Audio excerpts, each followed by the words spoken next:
Hello, everyone. Welcome to today's webinar. Thanks to UD Alumni Association for hosting this. I can see that we have people joining in, and so we'll wait a couple minutes or so just as everyone logs on before we start with the formal presentation. But I'm excited to be joining here today with some colleagues to talk about multiple dimensions of wellness. As you might know, this is part of a series of ongoing digital events that the university is sponsoring to keep in touch with both our alumni, but also incoming students, staff and faculty, and things like that.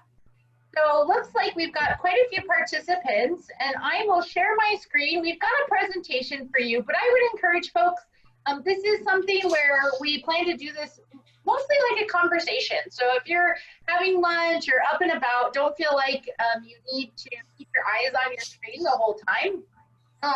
But we'll get started here. And so to begin, just brief introductions. My name is Ann Crecilius. I'm the interim department chair of Health and Sport Science at the University of Dayton. I'm actually a UD alum myself, having graduated with my bachelor's degree in 2007 before going on and getting my graduate degree at Colorado State University. So I'm a cardiovascular physiologist. I look at and study how blood flow works and teach courses in physiology, primarily to students who are entering healthcare fields. I'm going to serve mostly as moderator today, and I've invited two of my colleagues, good friends, and campus experts on this area to join me. So Sabrina, could you please introduce yourself? Sure. Hi, my name is Sabrina Neely. I'm the Associate Dean for Health Sciences in the School of Education and Health Sciences. And I've only been at UD for about a year, but I've lived in this area for a while and am very familiar with UD. And my background and expertise is on the public health community health side. So I'm basically a health behaviorist, data geek, public health I love looking at all the data. I'm actually fascinated by everything that's going on right now with the pandemic and following all of the news out of that. So I'm excited to be a part of this today. Thanks. Melissa, I'm going to hand it over to you. Thank you. Well, good afternoon, everyone. My name is Melissa Longino. I am the Assistant Vice President of Health and Wellbeing and Executive Director of Campus Recreation. So we are all the student-facing service side. So it encompasses our Student Health Center, our Counseling Center, our Center for Alcohol and Other Drug Resources and Education, our Brooks Center, which houses our Sexual Violence Prevention Education, our LGBTQ Student Services, and our Health Education and Wellbeing, as well as Campus Recreation. So this is an area where students can get involved, engaged. We really look at how we educate around behaviors, behavior change, opportunities for students to engage in developing lifelong skills and habits around health and well-being. And I've been at the institution for, oh goodness, I think it's about 8.5 years now. Time is elusive. And I've been in higher education for about 20 years, so I'm definitely dating myself. And definitely have come up through more of the recreation and holistic well-being side of things. And so Melissa mentioning the word holistic is really important. And I think one of the great things today is that you'll see that we're bringing together both kind of the academic perspectives as well as the more practitioner-based perspectives, faculty and staff, as well as students. So just a little bit of an overview of what we'll be covering, and it's some general guidance on the format. Like I said, this is a bit of a conversation. We'll provide some information, but then we'll have plenty of time to open it up for questions and answers at the end. And those of you who may not have participated in the webinar format before, there is an opportunity as things come up. You can actually enter them into the question and answer chat. Our folks from Alumni Relations who have organized today's event will be helping us to monitor that throughout. Some folks also submitted questions in advance. So after we give a brief overview and some information, we'll get into that discussion portion. And really our goals for today is to help with some of the definitions. And this was fun because even the three of us got to have some pretty great conversation about what are those differences between health, wellness, and well-being. And thinking about, again, multiple and interrelated components and this holistic nature of well-being.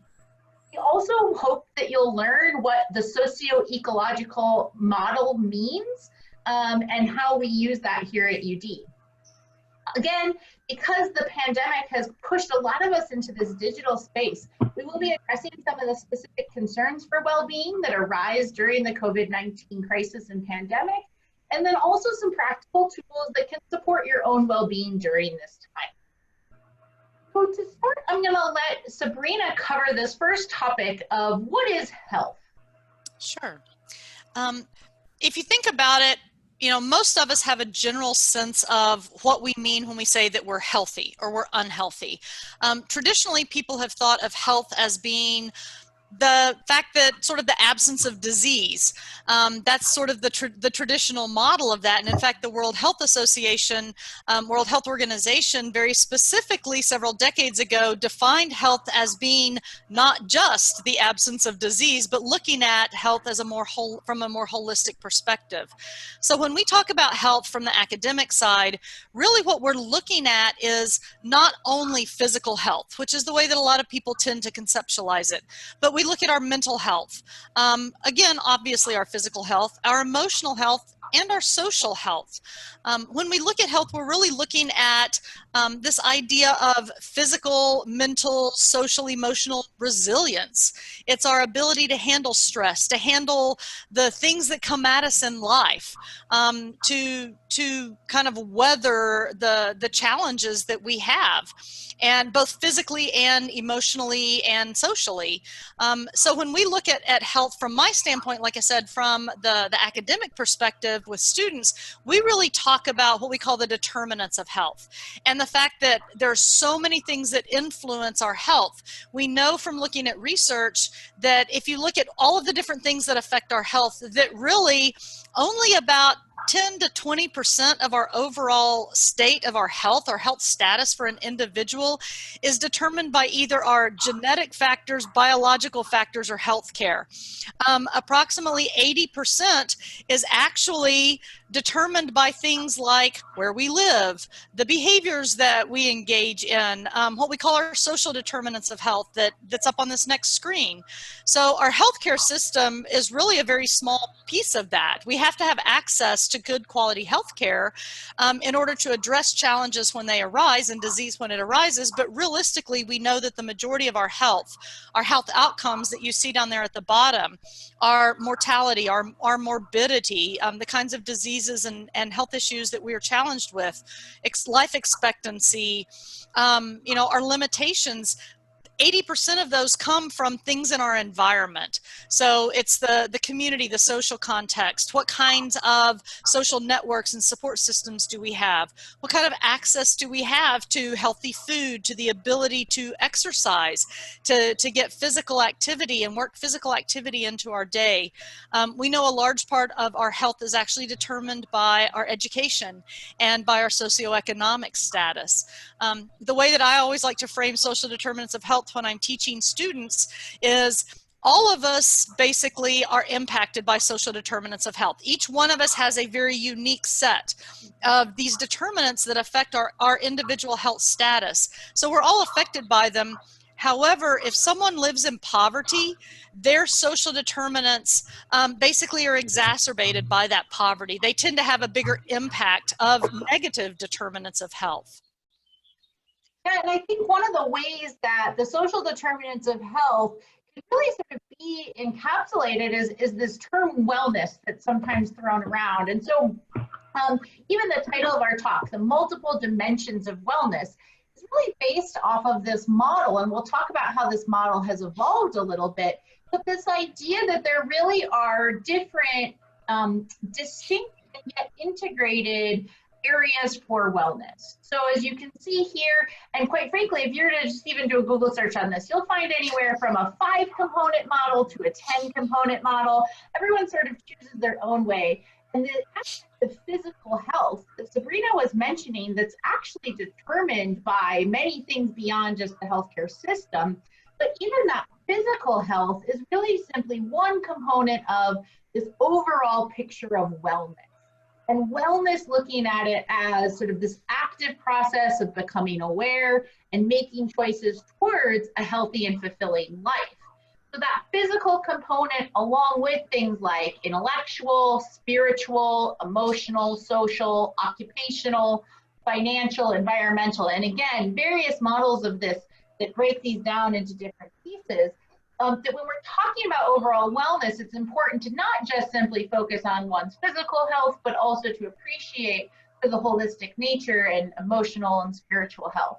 And I mentioned and alluded to when we were planning our presentation for today, one of the things that we were really excited that Melissa was bringing to the table was the updated view of this and how we can even further expand from health and physical health towards wellness and into this idea of well-being. And that's really what we'll spend our time focusing on today.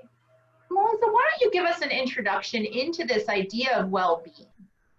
Absolutely, thank you, Anne. So I want to first just start by saying the wellness wheel, that aspect of that, it is not obsolete anymore. I mean, they are still aspects or core components when you look at well-being. I think one of the challenges in the past was that was very programmatically driven, and it was very much something where people thought that they needed to have equal components of all of those, and if they didn't, they were deficient, and therefore did not have this state of well-being or wellness.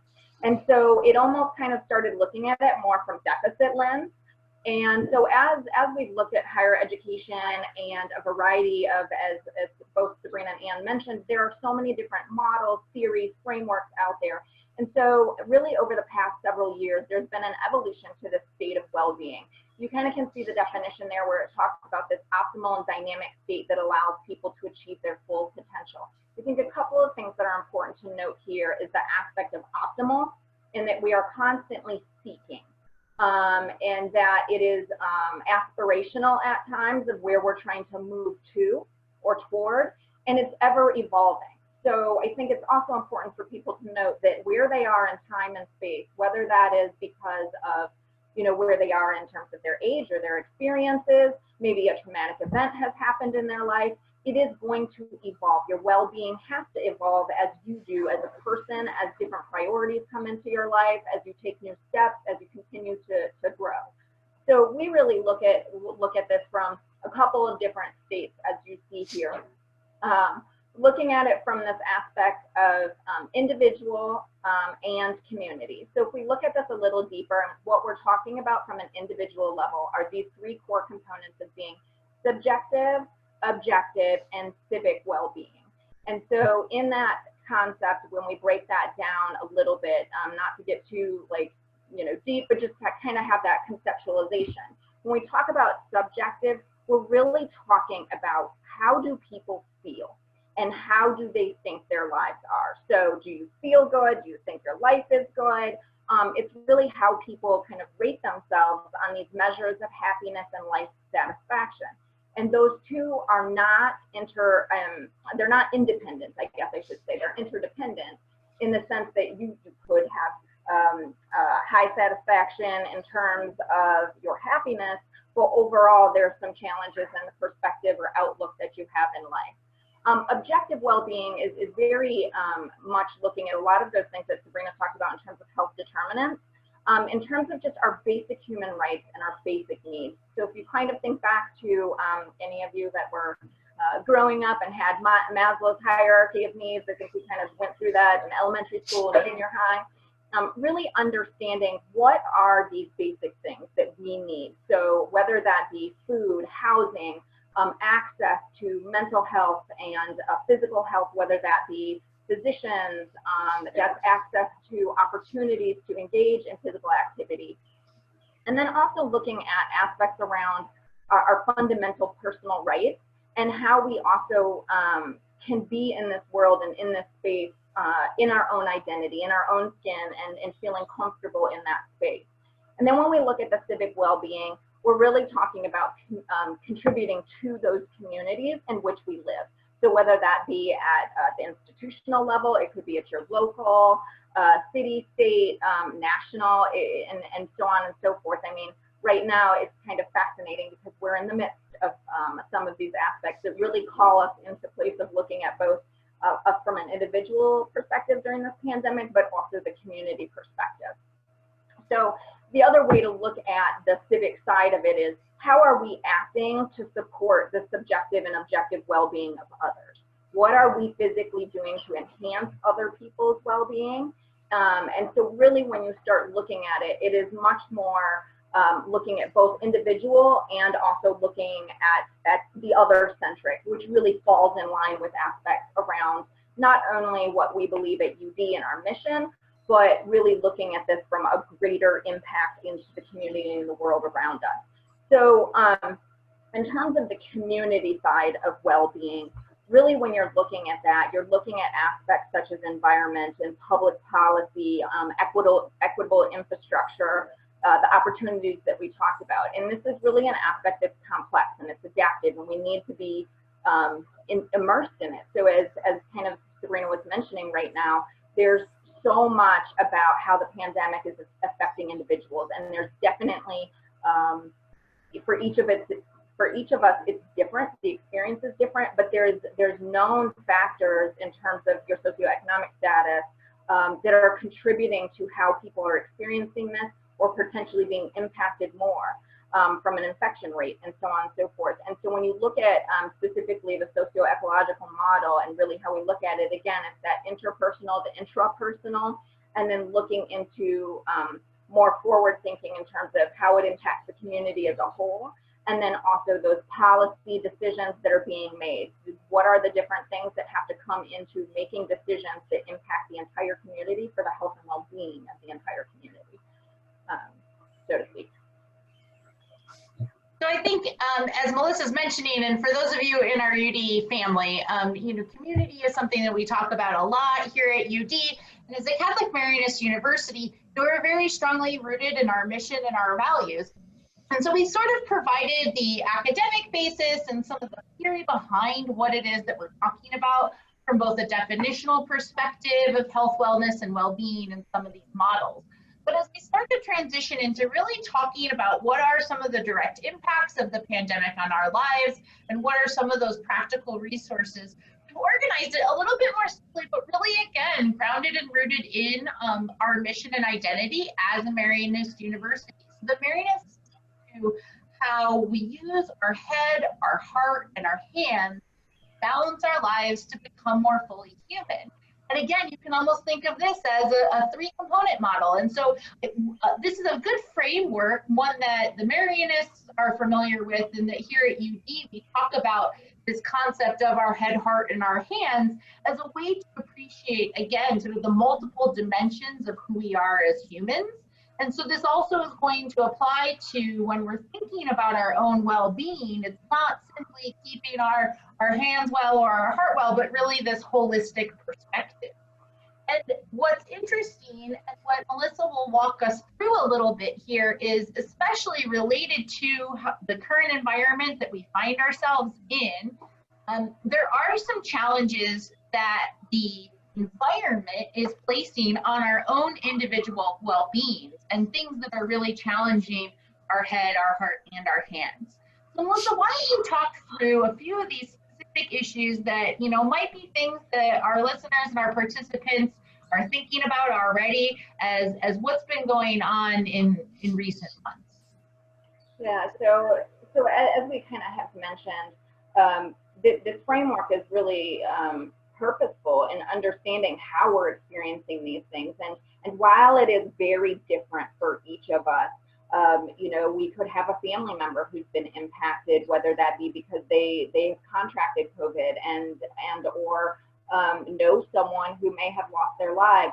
There are people who are facing financial hardships or potential aspects of uncertainty with their positions. And so there continues to be all of these feelings. And I think one of the things that is really important for us to do is to understand that there are some common experiences and that what you feel and what you're experiencing is normal, and to give yourself some grace. And so I'm going to go through a couple of these pieces here. And so as we talked about in terms of the head, like feeling uncertain during this time is understandable.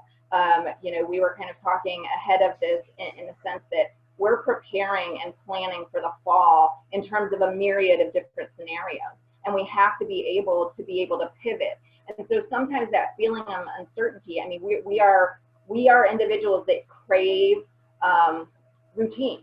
We crave knowing what comes next. And so knowing that it's okay to feel uncertain, knowing that many people feel that way, and that we're in this, you know, place together. So the other aspect around this, or one of the other pieces, is about the ability to also find ways to feel hopeful and content.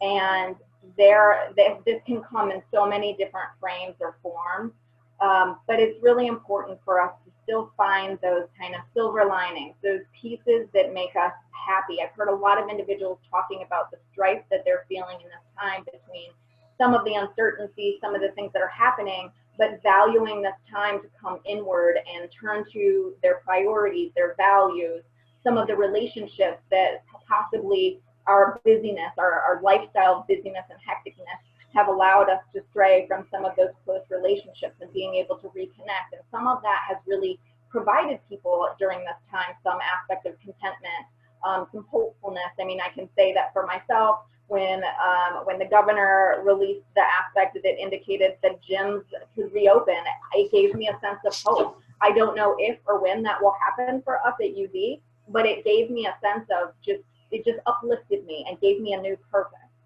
When we talk about the heart, I think there's aspects about also being able to find your peace, finding that calm in the midst of this chaos. Where can you turn inward? Where can you find some mindfulness?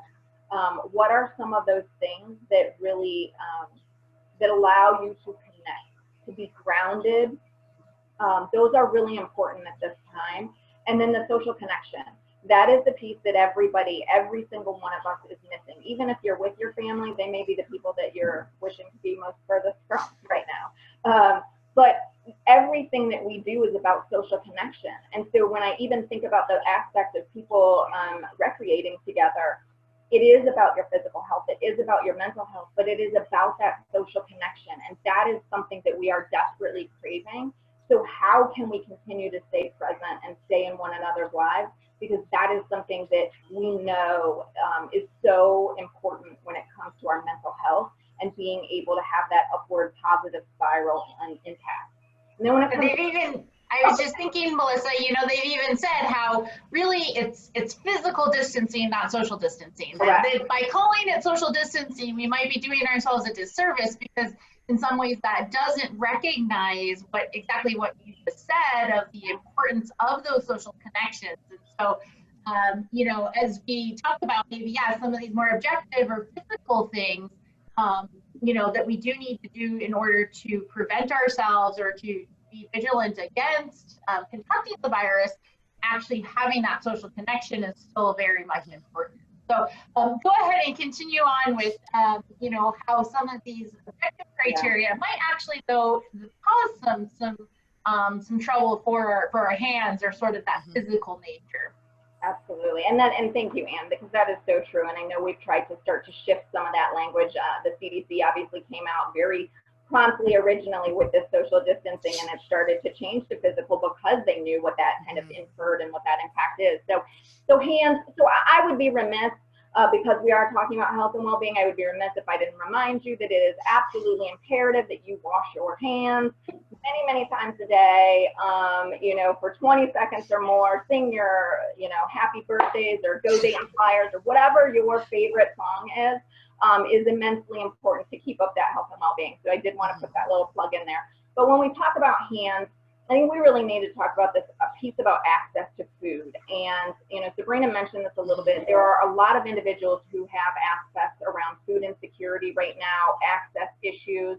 And so we need to be thoughtful. What does that mean right now? What can we do? Because we are a part of that bigger community picture.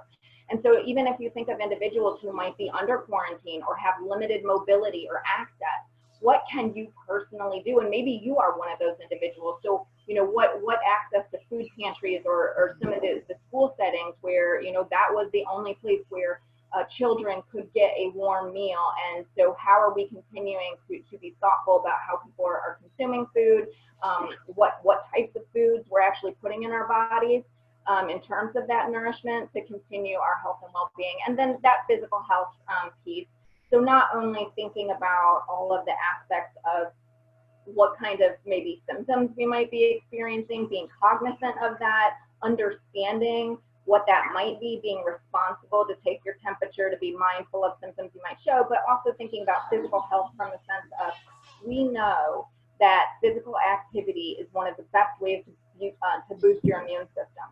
And so while it is challenging and has been challenging for many because their typical routine for our physical activity and exercise has been shifted, it is so important, whether that is a walk, a bike ride, but getting your 30 minutes of moderate to vigorous exercise daily, and it can be broken up. It does not need to be 30 minutes straight. You might be sitting in a meeting, get done with one Zoom meeting. We're all sitting so much more. We're staring at computers, so there's tension and physical things on our bodies that are much different than what we're normally experiencing.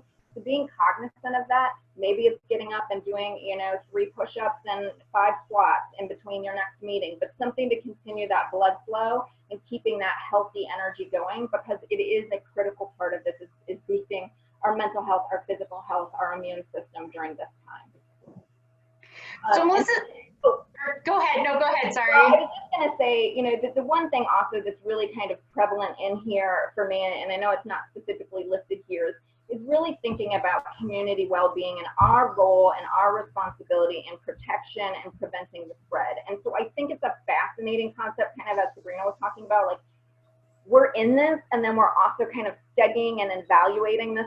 This might be our once in a generation or once in a century kind of experience, but right now we're seeing so many challenges between what is our responsibility for a community good, and then where do our individual rights come in, and you're seeing that play out. And so it's a really fascinating concept when you talk about health and well-being, and you talk about community well-being and what is your responsibility, while people are still looking at this from a let me control my own destiny and empower myself to make my own decisions. So it's a really fascinating, do a whole nother webinar on that, but it's a fascinating concept when we talk about looking at this from this intrapersonal, and then also looking at it from a community and policy kind of perspective. Yeah, I think you're exactly right, Melissa. The list we have here of kind of the individual factors, I think that's why Sabrina and I feel like the model that we are employing at UD to really get folks to think about both individual and community well-being is so important, exactly for what you just said. And you did a great job, I think, of integrating some of these practical steps that many of us are facing in terms of, what is that next right thing that you can do? Obviously, the hand washing from a disease prevention, making sure that we're doing our self-checks, we're connecting with others, the importance of physical activity. And then we've talked a lot, the three of us, about kind of managing expectations and talking about, what are these healthy coping skills? So I'd like Sabrina to take a little bit of time to, and you brought this up before too, Melissa, about this hierarchy of needs, but I think one question that's probably on everyone's mind right now, Sabrina, is, how am I supposed to focus on my well-being when I am just trying to get food on the table, or when I, am just trying to figure out how to manage my kids and my job and things like that. Sabrina, can you talk a little bit about, sort of, especially as we've heard in the news that, this idea of physical distancing may need to be something that we're cycling in between over a number of months, that there's likely not to be that magic fix that comes along. So from a sustainability perspective, how can we really approach and kind of stay in that dynamic space to still be attuned to our well-being and take care of it, but yet also be realistic in our expectations? Sure. And you're right, this idea of the sustainability of the behavior changes that we've all had to make. Just a couple of months ago, we all had to radically change our everyday routines and our everyday behaviors. And, we had to think about things like, do I really need to run out to the grocery store to get something? Is it really important? Do I need to go out? Do I need to be around other people?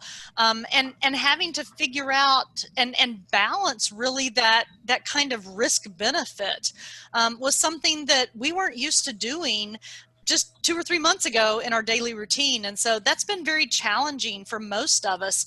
We like our routines. We like when things just kind of operate the way they normally do and we don't have to think about it. And so this is really pushed most of us outside our comfort zone in terms of where we are on a daily basis. So we kind of provided a couple of graphics here, and we want to talk about it from a sustainability standpoint because, like I said, 2 months ago, we all had to go through a pretty massive behavior change, and we all get bored, or we think this is just temporary. And if I can just stick this out for a month or two, then everything will go back to normal.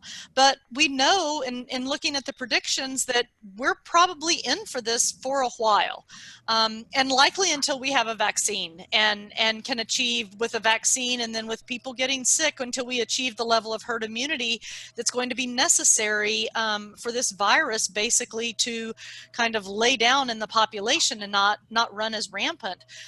So the two graphics that we provided, the one that I want to point out first of all is this alive, survive, strive, and thrive. And I love this idea from a standpoint of health and well-being, that, you know, really what we're looking for is we're looking for this idea of moving from just simply being alive to how can we progress through to striving and thriving in our lives. This goes back to that wellness and that well-being, that idea that I'm simply not just existing, but that I am moving towards something else. I am striving, I am thriving in my life. And so, you know, what are the kinds of things that we can do in our lives to help push us in that direction? Oftentimes what we find is that striving and thriving, you know, it comes from sort of those connections, the other people, our ability to sort of feel like we are important, or we're respected, or we have a role and we have a place in our lives. So finding the ways to kind of move ourselves along that continuum is really important for our overall well-being. Of course, there's the Maslow's hierarchy of needs, which some of you may remember back to maybe like I think Melissa said, that intro psychology class or something that you may have taken in college, and that idea that we really have a hierarchy of needs, and that oftentimes we do have to fulfill those basic needs in order to move up in that pyramid. That if we don't have, you know, the food that we need to sustain us, if we don't feel like we are safe and secure, if we don't have the ability to sort of maintain those basic needs on a daily basis, then we can't move up into more of the psychological. We have to stay focused on those basic needs. For a lot of people in our country right now, they're still focused on basic needs. It's survival because they or a family member are sick, or it's they've lost their job and they're in a situation where they're trying to figure out how they're going to pay the bills and how they're going to provide for their families. And so that becomes their focus. And so for those of us that aren't at that level of fulfilling basic needs, sometimes we have to remind ourselves that there are individuals who are in that situation. And perhaps one of the ways that we achieve our esteem or our belongingness or our love needs is by helping those, by finding ways to help those who are still trying to achieve those basic needs. It's reaching out to help those. I know, and just from a personal, just kind of a personal reflection here, my mother is 81. She lives in Texas. She lives by herself. I can't go help her. I can't. She lives alone, and on a regular basis. Before this, she was able to provide those things for herself, but because she has a health condition, she is at very high risk. Were she to be exposed, she has had, which is very difficult for her, she has had to rely on other people. And she is a very self-sufficient person, but she's had to rely and to become comfortable with relying on other people who are willing to go to the store, and they call her before they go to the store. And if there's something she needs, they pick it up, they bring it to her, and they leave it on her doorstep. She's had to find ways to basically have those needs met by other people and by relying on other people. And a lot of her friends and her acquaintances that are doing these things, they're not focused on their basic needs. Their basic needs are taken care of, but by her willingness to let them help her, then it helps them with their psychological and even some of their self-fulfillment needs. So as we move up that hierarchy, as our basic needs are met and we're moving into those psychological needs, that ability to maintain those relationships, those friendships, that social support that we all need, whether it's via digital means through those those Zoom meals and those Zoom birthday parties and whatever it is that you're doing to connect. I have a neighbor who lives a couple of houses down who has small children, and we kind of have a weekly thing going. We've both been cooking a lot. And so what we do is we exchange some sort of a food item. So I brought out my sourdough, and I'm one of those sourdough people who every weekend I make something new out of my sourdough starter. So I'll make bagels or bread or focaccia or something, and I'll take some and I'll leave it on their doorstep. And then that family, they like to bake sweets. So usually I end up with some cupcakes or some cookies or something on my doorstep. So finding ways that we can't have those conversations like we used to, but we drop something on a doorstep to say that, hey, I'm thinking about you and I'm thinking about my community. The town that I live in, our local community center has had something that we've been doing where every week they give you an image and you print off a copy of it and you tape it to your window or your door, or you place it somewhere on your house so that families, as they're walking around, as a lot of people are doing, are looking for these signs. This week it's a rainbow. So I printed out my rainbow the other day and I taped it on the front window of my house because I know there's a lot of families that are out walking and they're looking for those signs. Mm-hmm. They're looking for those ways to connect themselves to the community, to move us up into that from the psychological into the self-fulfillment needs. Sabrina, I like the example of your mother also in terms of the sort of dynamic nature of this and changing. And I think as I look and I self-reflect on my own experience,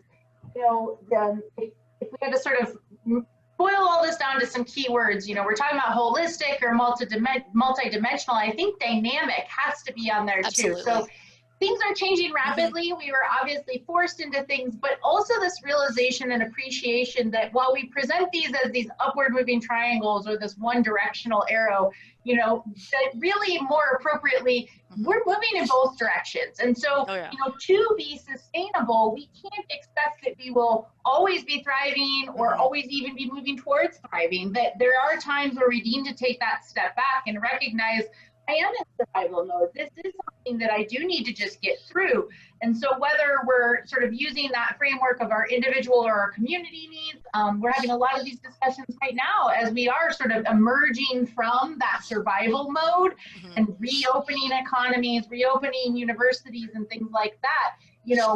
There will be both forward and backward movement, and that this is a continuously changing area. And so to not view those as sort of failures or that I've really slid back, but that really kind of appreciating that, again, in this holistic, multidimensional aspects, that to be thriving in all of these areas all the time is also not sustainable. And so this idea of how do we maybe pick things to focus on, whether it be week by week or day by day.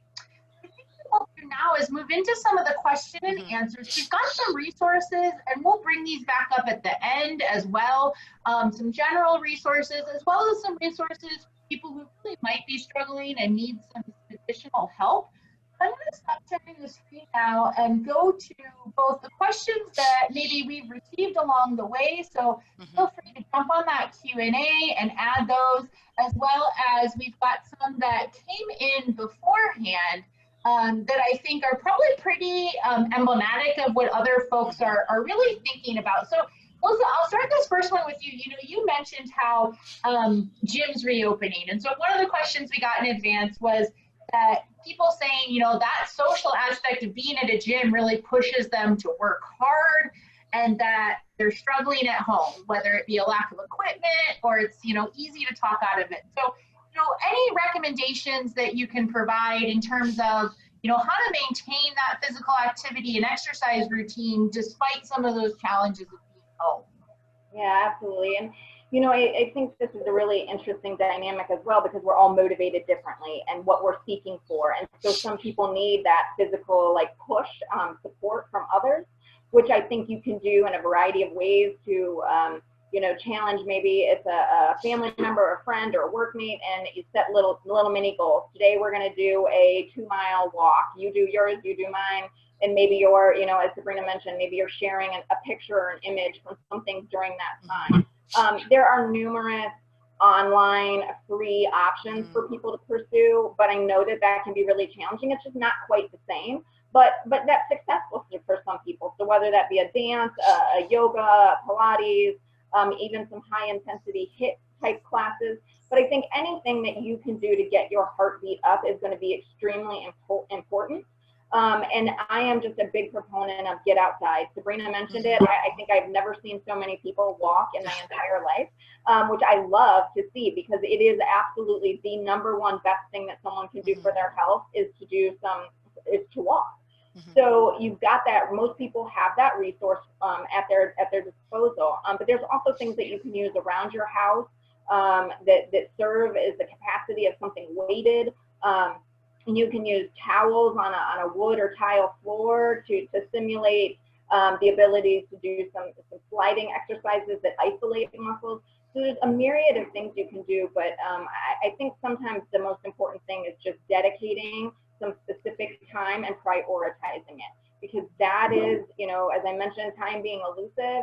People talk about all the time, when I find time, you will never find it. You have to make it, and you have to commit and prioritize to yourself. So give yourself that gift. If I take one really quick aside, my sister works from the home, and I always wondered, why does she say she can never have time to exercise? I'm like, you work from home, you should be able to build that in, your lunch hour, your this. And what I've noticed is it is so hard because you've got so many needs and demands, and as Anne talked about, this ever-changing dynamic. And so if you do not carve out that time in your schedule, you're not going to find the time, because everyone's got a demand or a need. Maybe you're educating your children from home, or entertaining them now that school is at hand. So you've got to make yourself a priority, because if you don't, you will not be able to contribute to all these other things that are demanding of your time and your energy and your intellect. Yeah, I mean, I'm an efficiency person, and so I'm a big multitasker. And it's funny because the first 2 things you mentioned, a friend and I have been doing online Zoom yoga together over Zoom. So we'll FaceTime and we'll chat. We're sort of fulfilling that social need, but then also providing some accountability, getting some movement in. Same thing, going out for a walk, being able to, call and talk to my mom, or, have that additional social time. I think it's interesting. Some of us have actually experienced that knowing that people are looking to connect, that we've maybe, reestablished or firmed up some relationships where we didn't have the time before to do that. And so anything that you can do that, sort of engages both of those dimensions of both social and physical, getting together with a friend for a socially distanced walk. There was just a report too about some of the risk levels. Sabrina, you mentioned this sort of balance of risk, that outdoor activities are the low to moderate risk, and things like that can really help. So along those lines, Sabrina, I think one thing that maybe adds to people's uncertainties and sort of what we talked about of some of those challenges is information. And so information, either overload or wanting to be sort of diligent about sources of information. So given your background in public health, one of the questions we got is, what are some of those best sources for accurate information? Because as we said, it is changing so fast that if someone's looking to sort of stay up on things, what are the reliable and accurate sources that, at least are going to provide us with the best knowledge that we have at that moment? Sure. I think from an information standpoint, you have to be careful. There's so much information out there, and there's so much conflicting information out there. And so it's really easy to get caught up in sort of like paying attention to one side and kind of following that trail and not recognizing that there are some broader perspectives. The main thing you want to be looking for is you want to be looking for information, if at all possible, that's what we call evidence-based. So is the information that's being shared based in scientific research and findings? Now, the challenge with that has been that with this particular situation and with COVID, we haven't known a lot. And so it has changed, and the information does evolve as we learn more. So what that does is it makes it sound like, and you hear this pushback a lot, well, the experts can't agree on anything, they keep changing their minds. It's not necessarily that they're changing their minds, it's just that they're adjusting what they're saying based on the most current information that they have. Now, generally, what we found in looking at information is if you're looking for something specifically about sort of the public health aspect of this, whether it's prevention, it's precautions, it's guidelines, the best places that you can be looking right now, honestly, are at your state and local levels. Your state departments of health, your state health directors. We're really lucky here in the state of Ohio that our Governor DeWine and that our state, our director of our Department of Health, Amy Acton, have done these daily press conferences. So they're giving you the most up-to-date information that they know. Our local public health department has been doing the same. So, you know, if you're looking for the most accurate information from a public health standpoint, looking at local and state public health authorities, because they are not only taking what's known at the national level that's evidence-based, oftentimes they're adapting it for the local circumstances. When you start looking at risks, you know, even Dr. Anthony Fauci the other day was asked about universities opening, and he basically said there's no one there's no one way that's going to be perfect for every university in the country, that we're all going to have to be able to weigh the risks, and that the risks are based on demographics, they're based on region, they're based on the amount of disease prevalence in your local community at that point in time. So, like I said, looking locally for that kind of information. If you're somebody that follows social media, one of the interesting things, if you're on Twitter, is there are what would be considered sort of scientific experts, medical experts, who, and I can't remember now, Anne, you can probably help me with this, they're actually like verified, they're considered like verified experts on Twitter. And so they have been verified by Twitter as giving accurate information. I have some friends in healthcare who are physicians who've been working up in New York and Boston that are pulmonologists and infectious disease experts. They're very active on Twitter. They're considered verified because they're working in the middle of it. So they're giving information that's based on what they're seeing and is based on evidence.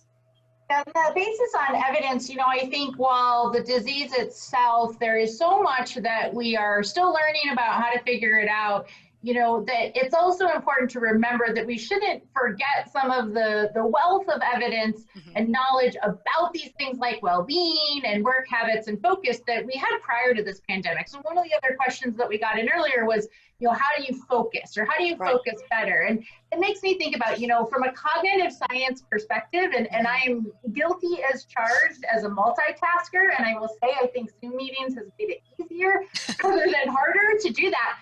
But then we know that when it comes to focusing, that chunking your time into small increments and really establishing that focus, setting a timer. And again, I would say, you know, the more we can integrate these different areas. So the great thing about if you say, all right, I'm going to work on this for 25 minutes and then I'm going to take a 5-minute break, that's the 5 minutes for activity, right? So Melissa, you were saying, you know, get up, do some squats, do some push-ups, dance, have a dance break, you know, do whatever you need to do. And that, again, we can sort of, you know, have multiple benefits from a single behavior change. So something like saying, you know, I'm gonna have 50-minute meetings, and then I'm gonna take that 10 minutes to stand up, get a break. You know, I'd be remiss too, as a physiologist in my area, we know that the effects of prolonged sitting and being sedentary can actually erase some of the benefits of exercise, are actually, as you know, detrimental in terms of increasing your risk. So the more that we can build in those breaks, you know, can potentially help us to both increase our focus on the task that we have, as well as, you know, benefit us physically as well. So as we move into the last few minutes here, I think, you know, let's look forward a little bit and kind of a two-part question that I'll pose to both of you. So one of the questions that we got was really kind of specific to the higher education environment about, you know, how, especially given the challenges of being distance or some of the financial challenges, you know, how do we as a UD community support the well-being of our students and our faculty and staff when we return. And I think related to that was another question about, are there things that we can take from this time, healthy habits that we've developed or different approaches, and how do we really take that and move ourselves forward for improvement? So sort of both the focus on UD and what we're doing as a campus. Sabrina, you're involved in some of the planning for the fall, and obviously, Melissa, your role in terms of being with student development. But then also sort of for those folks who maybe don't have a current student who's coming back in the fall, what that could look like. So Sabrina, do you want to start in just kind of this, forward-looking perspective for us? Sure. Well, the one thing I was going to start off by saying, kind of your question about, sort of, are there lessons that we learned during this time that we can take forward in terms of being healthy? One of the things that I've heard a lot of my friends talk about is sleep. Early on, when there was, particularly at the very beginning and kind of March, when everything just felt like it was in upheaval, it was hard for a lot of people to get quality sleep. You would try to sleep and your brain is rushing around and you're thinking about a lot of things. But what I've heard a lot of people say is that they've settled into a better sleep pattern. And especially with the time change and with the sun coming up earlier and the warm weather, you can open windows. I've heard a lot of people talking about they feel like they're getting into sort of more of a natural sleep rhythm, and going to bed and waking up at the times that their body's feeling rested. And so much of the time, sort of pre-COVID, and the risk as we go back to whatever we want to call our normal is the temptation is going to be to go back to those chaotic schedules and go back to convincing ourselves that, I can get by on 5 hours, I'm good. I think one of the best lessons we can take for our own health as we move forward is thinking about how that sleep and how nurturing this sleep and these new sleep patterns that a lot of us have been going through, how healthy that is for us as we kind of move back into the new normal. So I wanted to start off by saying that, and like I said, in terms of kind of looking forward, I do sit on one of the committees that's looking at kind of future planning, as does Melissa.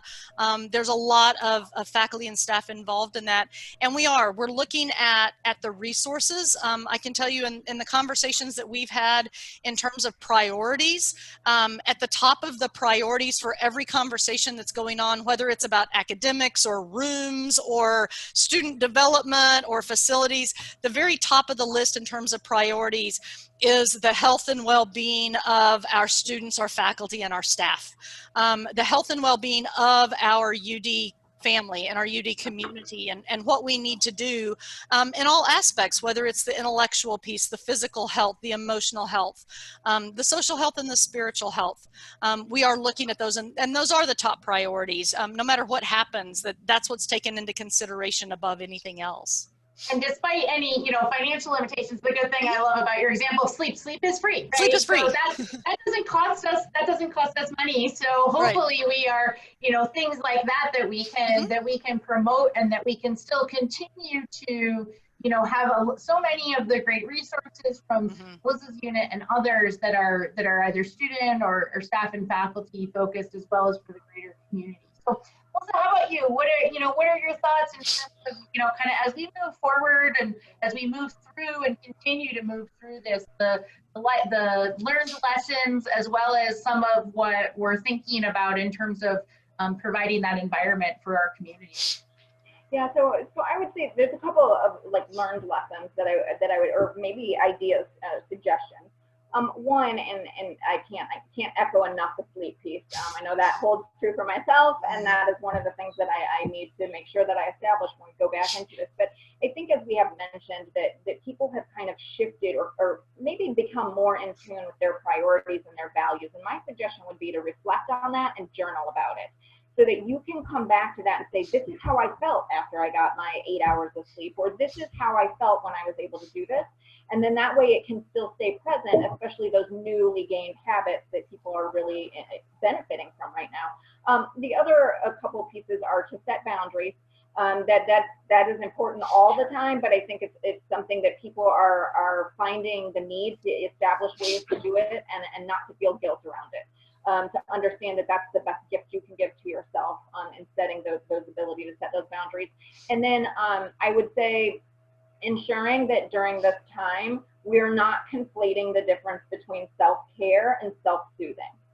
Both of those aspects are important, but a lot of people are turning to unhealthy habits for self-soothing. And so, yes, it's that, like, I just want that bowl of ice cream, or, you know, there's so much, you know, as Sabrina talked about, evidence and literature out there talking about the increased use of substances during this time. And so I think we need to be real with ourselves in terms of what our need is, and understanding if that's something that is helping our health and well-being, or something that in mass can be detrimental, I guess. In terms of our services, I think one of the things, and you know, we've kind of noted on this, we've had to pivot since March. And I think that we're going to have to continue to be nimble, always putting our students first. And so we've got to be prepared. I'll use our mental health and counseling services as an example. I mean, we've shifted to telebehavioral health in the sense that you're still providing those mental health services, but you're doing it across, you know, video platforms. And so we're going to have to be nimble. We're going to have to create shared ownership and understanding in what the new kind of environment looks like for us, because it is going to be different. And so how do we create these new opportunities to engage with one another? I think the social connection piece is perhaps continues to be one of my biggest concerns, is how will we do that when we potentially are limited to the sizes of groups or individuals that can come together. And so I think that that's something that we've got to be cognizant, while also understanding that everyone's experiencing this different. And so how do we create these ecosystems or support, webs of support across the institution, that I know that we've got immensely talented colleagues, faculty, staff, and students across this campus that will pull together to provide these support services. It will just look a little different and take some creativity and ingenuity to really figure out what some of that looks like, so to speak. So with that, I'll bring back up our slide of resources. As Melissa said, you know, the UD's health and well-being really has a lot of resources. There's a really great fact sheet specific to COVID-19.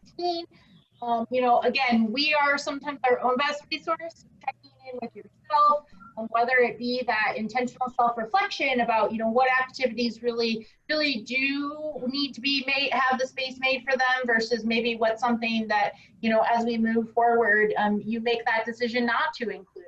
You know, there's plenty of sort of the hacks, of the tips and tricks out there, as Sabrina said, particularly when you're engaging with the popular press.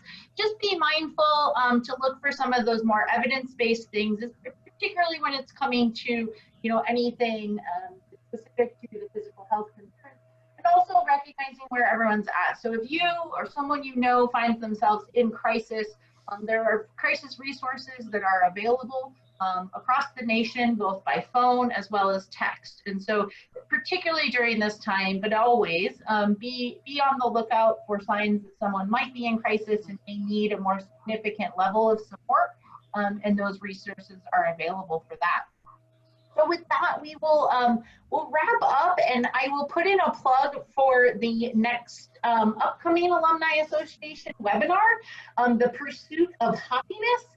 Anita Brothers, one of the director of alumni relations, will join the owners of Eudora Brewing and Warped Wing, UD alums, you know, and again, sort of on their pursuit of professional and personal things. You can register again through the UD digital events page. Again, something new that's kind of come out of this is a way to connect with our alumni, with our UD friends and family across the country, really. So it's great to be able to utilize that technology to do that. And so I just want to thank Sabrina and Melissa for joining. I kind of roped them into this, but I think we all had fun and learned a little bit about it from each other. And so would continue to encourage folks to reach out, connect with each other. And thank you so much for being part of the UD community and joining us here today.